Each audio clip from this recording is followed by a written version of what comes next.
একদম মুচমুচে আর রসালো। খাজা বলুন আর গজাই বলুন, যারা আমার মতো এরকম বানাতে চাচ্ছেন যে ঘরে বসেই কি এরকম মুচমুচে খাজা কি বানানো সম্ভব? হ্যাঁ, বানানো সম্ভব। তো চলে আসুন তাসলিমা নিউ সিম্পল কিচেনে। আমি ঢাকা থেকে তাসলিমা বলছি। সবাইকে আসসালামু আলাইকুম। তো চলে যাচ্ছি এই মুচমুচে খাজা রেসিপিটি বানানোর জন্য। প্রথমেই একটি মিক্সিং বলে নিয়ে নিচ্ছি 1 কাপ ময়দা, স্বাদ মতো লবণ দিয়ে দিচ্ছি। আর আজকে আমি তেল দিয়ে বানাবো, তাই প্রথমে 2 টেবিল চামচ তেল দিয়েছি, তারপর আমি আরও 1 টেবিল চামচ ইউজ করেছি। টোটাল 3 টেবিল চামচ তেল দিয়ে আমি ভালো করে এভাবে মিক্স করে একটুখানি দলা পাকিয়ে আসে সেই পর্যন্ত শুকনো উপকরণগুলোকে ভালো করে মিশিয়ে নিব। যে পর্যায়ে এভাবে দলা পাকিয়ে আসবে, তারপর নর্মাল আমি হাফ কাপ পানি নিয়েছি। আমি আস্তে আস্তে করে পানিটা দিয়ে একটা টাইট ডো তৈরি করব। এই ক্ষেত্রে ময়নের ক্ষেত্রে আপনি একবারই সব পানি ঢেলে দিবেন না, আস্তে আস্তে করে একটু করে পানি অ্যাড করবেন আর দেখবেন আপনার ময়নটা ঠিক আছে কিনা, কারণ একবার নরম হয়ে গেলে আবার আপনাকে ময়দা ইউজ করতে হবে। দেখেন আমার হাফ কাপ পানি লেগেছে, এটা সুন্দরভাবে টাইট একটা ডো হয়ে যাবে। উপর দিয়ে হালকা একটু তেল দিয়ে আমি 15 থেকে 20 মিনিটের জন্য এখন রেস্টে রেখে দেব। তারপর চলে যাব শিরা বানাতে। চুলায় একটি ফ্রাই প্যান বসিয়ে তাতে দিয়ে দিচ্ছি হাফ কাপ চিনি, 1 কাপ পানি, আর দিচ্ছি 2টি এলাচ থেতলে করে সুঘ্রাণের জন্য। যে পর্যন্ত এই শিরাটা একতার বিশিষ্ট শিরা না হচ্ছে সেই পর্যন্ত আমি ভালো করে নেড়েচেড়ে যাব। আর একটু নেড়েচেড়ে দিবেন, নাহলে কিন্তু নিচে দিয়ে চিনিটা দলা পাকিয়ে যাবে। তো এইভাবে আপনি আস্তে শিরাটা যখন ঠান্ডা হবে আস্তে চেক করবেন একতার হচ্ছে কি না। এখনও হয়নি, আমার আরেকটু সময় লাগবে। তো যে পর্যন্ত একতার বিশিষ্ট শিরা না হচ্ছে সেই পর্যন্ত আমি নামাবো না। এভাবে আস্তে নেড়ে চেড়ে দিলাম।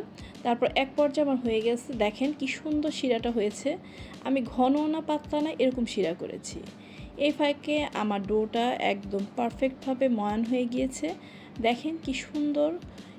রেস্টে রেখে দিলে আসলে এটুকু নরম হয়ে যায় একটু। তারপর আমি এটাকে 4 ভাগে ভাগ করে নিয়েছি। একদম সমান ভাগে 4টা লেচি কাটার চেষ্টা করবেন। আর রুটিগুলোকে মোটামুটি একটু পাতলাও না মোটাও না এরকম করে বেলবেন। তো এবার আমি একটি লেচি নিয়ে নিয়েছি, এটাকে আমি গোল করে এবার বেলে ফেলতেছি। এভাবে আপনি প্রত্যেকটি রুটি বেলে ফেলবেন। আর রুটিগুলো বেলার ক্ষেত্রে আমি আপনাকে সাজেস্ট করব অবশ্যই কর্নফ্লাওয়ার দিয়ে বেলার চেষ্টা করবেন, কারণ কর্নফ্লাওয়ার না দিলে আপনার কিন্তু পারফেক্ট খাজা হবে না। তো কর্নফ্লাওয়ার দিয়েই বেলার চেষ্টা করবেন। আর যদি নাই থাকে তো সেক্ষেত্রে কী করার, ময়দা দিয়ে ইউজ করবেন, কিন্তু ময়দা ইউজ করার চেয়ে কর্নফ্লাওয়ার দিয়ে আপনার রেজাল্টটা ভালো আসে। তো রুটিটা দেখেন আমার মোটামুটি বানানো হয়ে গিয়েছে। আমি রুটিটাকে বেশি মোটাও করিনি পাতলাও করিনি, এভাবেই আমি 4টি রুটি বেলে নিয়েছি। এখন আমি রুটির উপরে তেল অ্যাপ্লাই করে হাত দিয়ে সুন্দর করে ছড়িয়ে দেওয়ার চেষ্টা করব। আর হাতের থেকে আমি বেশি দেখলাম ব্রাশ দিয়ে সুন্দর হয়, তাই আমি ব্রাশ দিয়ে দিলে তাড়াতাড়ি হয়ে যায় আর সব দিকে তেলটা ছড়িয়ে যায়, তেলও বেশি লাগে না। তো এক্ষেত্রে আপনি একটি ব্রাশ দিয়ে তেলটা দেওয়ার চেষ্টা করবেন। তারপরে আমরা উপর দিয়ে আবার কর্নফ্লাওয়ার ছিটিয়ে দিব। কর্নফ্লাওয়ার ছিটিয়ে দিয়ে সুন্দর করে মিশিয়ে দিব। এভাবে স্টেপ বাই স্টেপ আমি প্রত্যেকটি রুটির গায়ে এভাবে প্রলেপ লাগিয়ে তারপর রুটিগুলোকে সেট করব।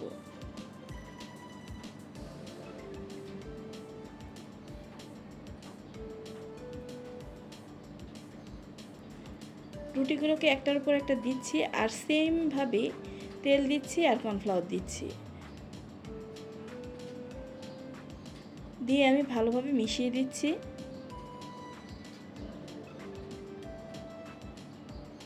এখন হচ্ছে আপনার শেষ পর্যায়ের লেয়ার। এখন আপনার এই লেয়ারটা দিলে আমাদের শেষ। এই শেষ পর্যায়ের লেয়ারটা দিয়েও কিন্তু আমাদেরকে প্রলেপ দিতে হবে, কারণ নাহলে কিন্তু আপনার খাস্তার যে মেইন যে ভাঁজটা সেটা আসবে না।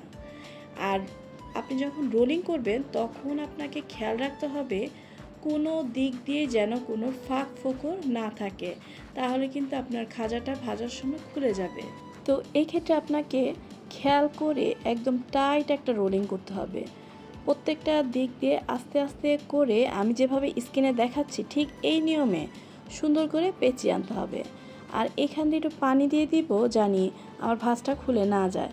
আপনি যদি দেখেন যে নিচের ভাঁজগুলো খুলে যাচ্ছে, প্রত্যেকটির কিনারে কিনারে একটু পানি লাগিয়ে তারপরে আবার ঠিক করে দিবেন। এভাবে সেট করলে আর আপনার খোলার সম্ভাবনা থাকে না। তাই একটু পানি দিয়ে সিল করে দিবেন। একটু হাত দিয়ে ভালো করে ঘুরিয়ে এবার আমি প্রত্যেকটি খাজাকে নির্দিষ্ট মাপে মানে মোটামুটি সমান পরিমাপে কাটার চেষ্টা করবেন। আমি মোটামুটি একটু পাতলাই কাটার চেষ্টা করতেছি, প্রায় 1/2 ইঞ্চি ধরেন ফাঁক দিচ্ছি, দিয়ে আমি প্রত্যেকটি পিস কেটে নিচ্ছি।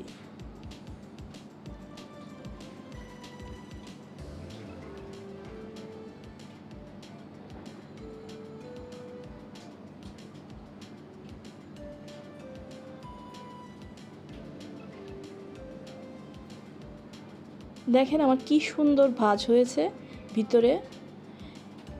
আর আপনি কিন্তু কখনোই এটাকে চাপাচাপি করে টাইট ডোটা যে করবেন আলগা হাতেই করবেন, কিন্তু ফাঁক জানি না থাকে সেটা খেয়াল রাখবেন। তো এই ক্ষেত্রে আমি একটা খাজা বেলে দেখিয়ে দিচ্ছি।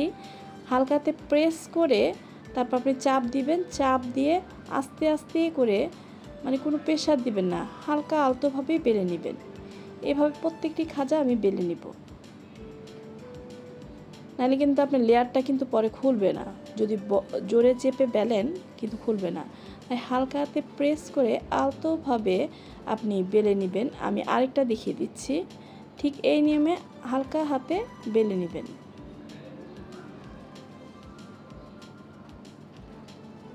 এ পর্যায়ে এখনও কিন্তু আমি কর্নফ্লাওয়ার ইউজ করলাম। আর তেলটাকে চুলায় একদম মাত্র টিপ টিপ আগুনে বসিয়ে মানে মাত্র গরম হইতেছে এরকম তেলেই ছাড়তে হবে। আপনি যদি গরম তেলে ছাড়েন তাহলে উপর দিয়ে জিনিসটা ফোসকা ফুটে যাবে আর তাড়াতাড়ি হয়ে যাবে, উপরে কালার চলে আসবে, ভিতরে হবে না।